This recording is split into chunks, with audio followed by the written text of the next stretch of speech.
What's up guys, and welcome to another episode of Diaries. Finally, recently I have time to upload some videos, and the previous two videos that you have watched is actually outdated videos that I have taken like a month ago, and I was just too lazy and not enough time to edit the videos. It's actually not really not enough time, it's just too lazy so I'm sorry about that. I'm back here with more videos for you guys.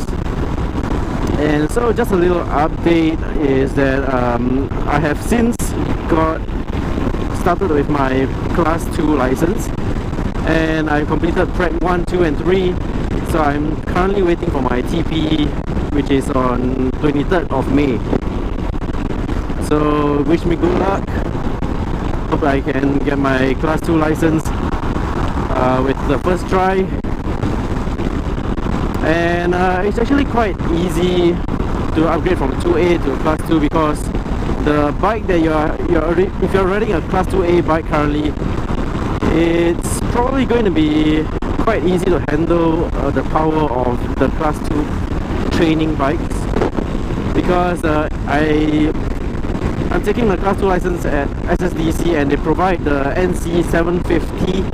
I think it's a non-touring version, it's just a normal naked bike. So the power is quite linear, easy to handle, and comparable to the Super 4. And the weight is just a little bit heavier than the Super 4. It's quite hard to lean over during slow turns. Like I'm trying to do a sharp U-turn or something, and it's pretty hard to like lean and get a sharper turn. Yeah, so yeah, it's in essence it's pretty heavy, but it's still manageable, and I managed to pass every single practical in the first try without any circuit revision. But I'm gonna take one circuit revision on the, I think, 16th of May with my girlfriend. You know, just so I can ride with her in the circuit, you know, guide her along, try to improve her timing for all the courses. And by the way, she's also on a waiting list of a TP. So she's waiting for a TP that's going to be in June. So another update is that my girlfriend has since become my fiance. Proposed to her on our 5th anniversary. So I'm gonna get married in maybe 1 year time, next year, year end or something like that. So quite a few updates since my last video. And I noticed that my subscription has since grown to 230 thereabout. So thank you guys for subscribing to my channel. I appreciate every single view, every single subscription. So do continue to comment and invite your friends to subscribe to my channel. By the way, speaking of class 2, I'm going to upgrade to a class 2 bike once I get my license. So stay tuned for what's coming up next. It's gonna be a mystery until it's reviewed. I'm gonna do a bike review video, which is gonna be a bit more artistic kind of you know, camera shots and angles, and like the chase on 2 wheels first ride videos, like the introduction for his first rides. I like the way he does his introduction for the first rides, because you know they really show the details of all the unique part of the bike, and I really like the way that he does all his shots and angles. So I'm gonna try to do something like that. My dad bought a slider and a gimbal, so I'm gonna try to make use of all this equipment to make a video. Yeah, so stay tuned for that. It's probably going to come around next month. Yeah, but I'm not going to tell you what bike it is going to be. I have a few options on my list though. Just to name a few is maybe the Super Tannery, which was this owner wanted to trade in a trade for my Super 4. So I told him I haven't got my class 2 yet, so I'll see if I'm really interested when I get my license. But I'm actually quite interested with the Super Tannery, because I wanted to get a touring bike. and the Super Tenere seems like a good bike to go for.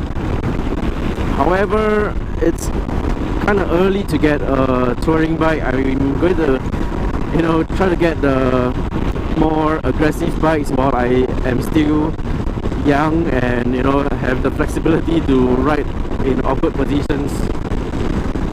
Yeah, don't think about that kind of positions. So anyway, there are a few, maybe the R1 2010 version, which I'm really interested in, but unfortunately it's been sold. It was going for about 20 or 15,000, around there. 20, I'm not sure, I forgot how much is the price is, but it was a pretty good price, and I'm really interested in that, but I don't really have the cash right now, because the budget for my class 2 bike is going to be the budget, the amount that I'm selling this bike for. So I'm looking at around 11,000, 12,000 thereabouts. Yeah, so I'm also looking at the CBR 600s, CBR 1000, which is quite affordable for the 600s, because it was going like, for the 2011 version, it's only going for like $10,000 or 11,000. It's a pretty good deal, but I'm not really interested in the CBR 600, although it's going to be one of my options. And as well as the CBR 1000, the Rabbit and the version after the Rabbit. I really like the design, but I heard that the CBR 1000 and the 600 is not a really fun bike. So I'm looking to get something more fun. Hopefully it's not going to cost that much more. Also looking at the R6, which is my dream bike. However, the price is a little steep for a 2009 version, which will expire, the COE will expire in about 1 to 2 years. It goes for about $8,000. Yeah, kind of expensive considering that 2011 CBR 600 would cost only about 10 to 11,000. So hopefully I get a good deal once I pass my class 2, and hopefully I can sell this at a good price. Yeah, so that's about all I have to update for you guys. Anyway, I got rid of my old handphone mount and got a new one, the X-Grip. Although it's not as safe as the finger mount, but the finger mount started to, you know, the rubber grips started to melt and, you know, have some black residue stuck on my phone sometimes. So I decided to swap them out for the X-Grip, which is easier to mount and unmount, and it looks better as well. Not so chunky right here. Yeah, so I like it very much as of now. However, from Von Pan, she recently dropped her phone on the expressway because the X-Grip's rubber came off while they was riding. So it's not really safe to use the X-Grip. Although there's a rubber band kind of thing to secure your phone. It's an optional add-on if you want.